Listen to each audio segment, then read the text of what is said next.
We are 23 years old and SLA 2001ல start பண்ணோம். இந்த கம்பெனியை நாங்கள் ஏன் ஸ்டார்ட் பண்ணோம், இந்த கம்பெனியோட கோல் என்ன அப்படிங்கறத இப்போ நான் சொல்றேன். Our MD Mr. Amalraj is a founder of SLA.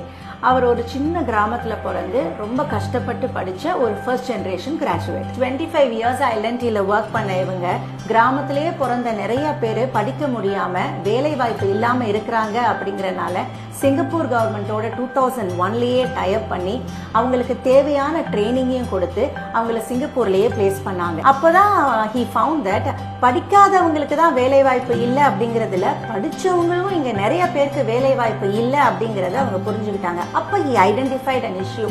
இங்க ப்ராப்ளம் வந்து பாத்தீங்கன்னா அன்எம்ப்ளாய்மெண்ட் இல்ல, அன்எம்ப்ளாயபிலிட்டி தான் அப்படிங்கறத he understood. படிக்காதவங்க எத்தனை பேருக்கு வேலை வாங்கி தரும்போது ஏன் படிச்சவங்களுக்கு இதை பண்ணக்கூடாது அப்படின்னு ஆரம்பிக்கப்பட்டது தான் SLA. இன்னைக்கு படிச்சுட்டு வேலை கிடைக்காம இருக்கிற நிறைய கிராஜுவேட்ஸ்க்கு ஐடி ஸ்கில்ஸ்ல ட்ரெயின் பண்ணி பிளேஸ் பண்ணிட்டு இருக்கும். All together we have placed 90,000 plus students and still we are counting on.